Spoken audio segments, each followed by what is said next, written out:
जय हिंद सभी को बेटा। आप सभी का हार्दिक अभिनंदन और स्वागत। और इस वीडियो में हम लोग डिस्कस करने वाले हैं पब्लिक एडमिनिस्ट्रेशन के पेपर के ऊपर के। और ये है लोक प्रशासन एक परिचय, यानी पब्लिक एडमिनिस्ट्रेशन एन इंट्रोडक्शन। इसमें हम लोग बात करें तो वास्तव में लोक प्रशासन क्या है, इसकी परिभाषा क्या हो सकती है, इसको लेकर के हम लोग चर्चा करेंगे। और पूरा इसका अर्थ, प्रकृति, क्षेत्र, इनके ऊपर इस पूरे वीडियो में मैं आप लोगों के साथ डिस्कस करने वाला हूँ। बहुत सिस्टमेटिक तरीके से ही इस वीडियो को देखेंगे और मैं चाहूँगा कि आपको इसमें काफ़ी चीज़ों के बारे में पता लगेगा, तो आप इसको पूरे वीडियो को देखना। देखिए, वास्तव में लोक प्रशासन है क्या।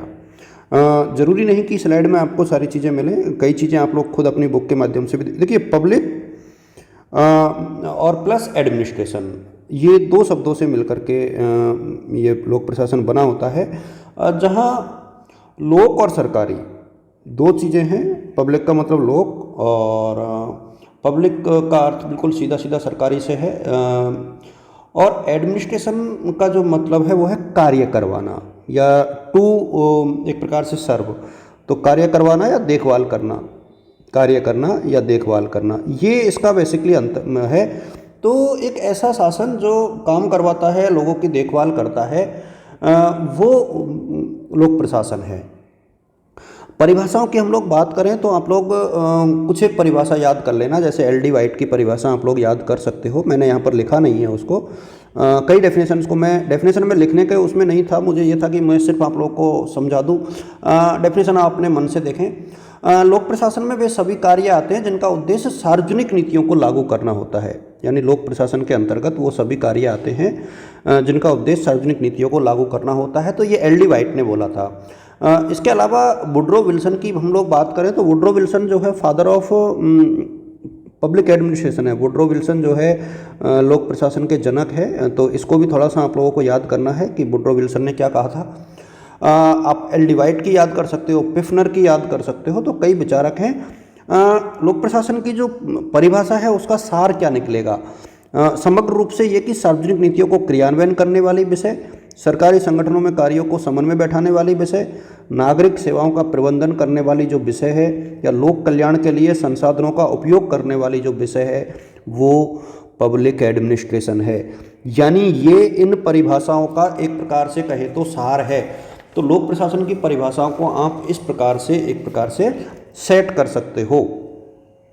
यदि हम लोग बात करें कि लोक प्रशासन की प्रकृति क्या है, तो देखिए, लोक प्रशासन की प्रकृति को जब आप डिफाइन करोगे तो एक अलग तरीके से आपको इसको देखना है। क्योंकि लोक प्रशासन की जो प्रकृति है, तो प्रकृति को समझने से पूर्व आपको एक चीज़ जो देखनी है वो ये है कि लोक प्रशासन का क्षेत्र या दायरा। तो लोक प्रशासन का दायरा क्या है। देखिए, प्रशासनिक संस्थाएं, ये पूरा, अब इसको आप लोग बहुत अच्छे से रीड कर सकते हो कि लोक प्रशासन का जो दायरा है या क्षेत्र है वो क्या है। तो इसको आप लोग देखिए, इसके कई दृष्टिकोण हैं। आप संकुचित दृष्टिकोण भी ले सकते हो, आप विस्तृत दृष्टिकोण ले सकते हो। तो संकुचित दृष्टिकोण में तो क्या है, सिर्फ ये सरकार के अंगों के बारे में अध्ययन करता है, सरकार के अंग। और सरकार के अंग जो कौन कौन से हैं, कार्यपालिका, व्यवस्थापिका और न्यायपालिका। लेकिन जब हम व्यापक दृष्टिकोण की बात करते हैं, अच्छा, इसमें एक चीज़ आप जरूर ध्यान रख लेना कि संकुचित दृष्टिकोण को मानने वाले लोग कौन थे। तो गुलिक और साइमन जैसे लोग थे। बेसिकली गुलिक, साइमन जैसे जो लोग थे वो संकुचित वाले हैं।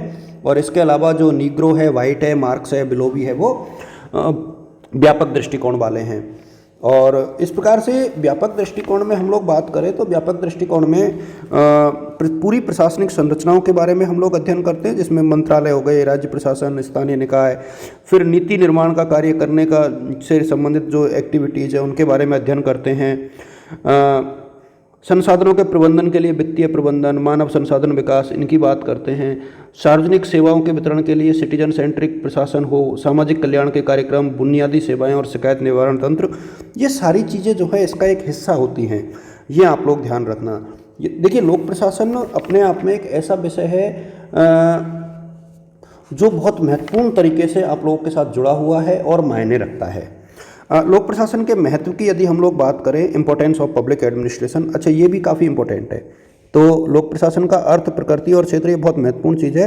तो importance of public administration, public administration. देखिए, राइटिंग का इशू मेरे साथ है बच्चों, मेरी राइटिंग शुरू से ही बहुत अच्छी नहीं रही है। मैं कोशिश कर रहा हूँ आप लोगों के साथ साझा करने की। और ये जो वीडियोज़ मैं बना रहा हूँ बेसिकली पर्टिकुलर ऐप के माध्यम से ये बन रहे हैं।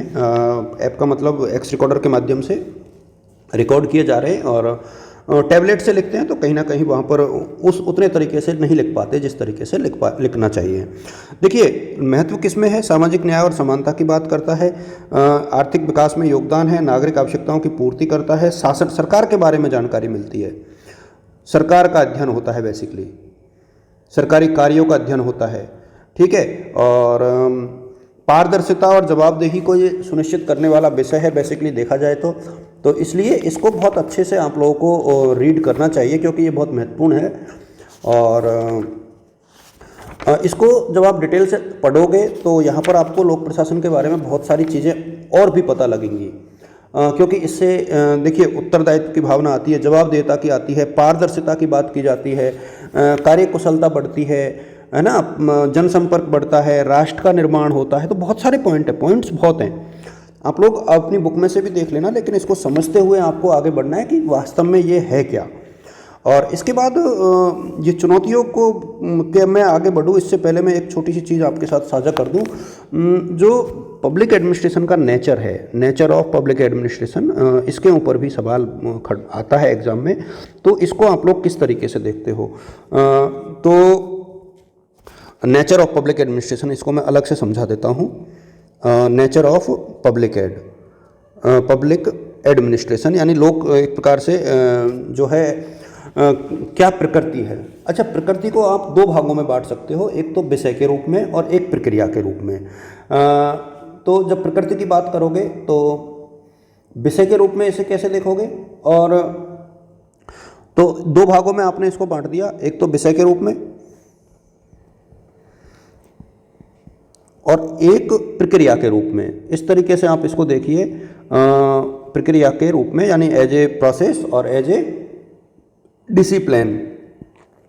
और जब आप एज ए डिसिप्लिन आप इसकी बात करते हो तो भी इसको दो भागों में बांटते हैं।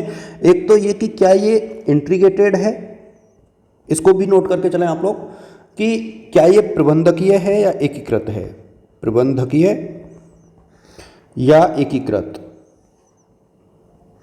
और दूसरा हम लोग देखें इसको तो ये विज्ञान है या कला, इस तरीके से आप इसको देखिए, विज्ञान है या कला। अच्छा, प्रकृति में तो ज़्यादातर जगह हम लोग इन्हीं चीज़ों को पढ़ते हैं, इसलिए मैं चाहूँगा कि आप लोग इसको इसी नज़रिए से देखें। अब जब आप बात करोगे प्रबंधकीय का मतलब क्या मतलब है और एकीकृत का क्या मतलब है। देखिए, प्रबंधकीय का मतलब ये है कि जो निर्णय लिए जाते हैं प्रशासन में वो उच्च अधिकारियों द्वारा लिए जाते हैं, और एकीकृत का मतलब ये है कि नीचे से ऊपर तक सब सारे लोग जो हैं, कार्मिक जो होते हैं, वो निर्णय प्रक्रिया में शामिल होते हैं। अच्छा, कला और विज्ञान का जो कॉन्सेप्ट है ना, कला का मतलब तो ये है कि किसी कार्य को बेहतर तरीके से कैसे करें। विज्ञान का अर्थ क्या होता है? बेसिकली जहाँ हम तथ्यों का बहुत व्यवस्थित सुव्यवस्थित अध्ययन करते हैं और उसी के आधार पर तथ्यों का जब क्रमबद्ध ज्ञान हम करेंगे, उसमें पूर्वानुमान शामिल है, भविष्यवाणी शामिल है, तो वो विज्ञान है। बेसिकली लोक प्रशासन जो है विज्ञान और कला दोनों ही है। और इसमें वुड्रो विल्सन तो प्रशासन को विज्ञान ही मानता है, खासतौर पे चूँकि जनक भी है वुड्रो विल्सन। तो आप लोग यहाँ जो निष्कर्ष निकालोगे ना, वो तो यही निकालोगे कि लोक प्रशासन जो है विज्ञान भी है और कला भी।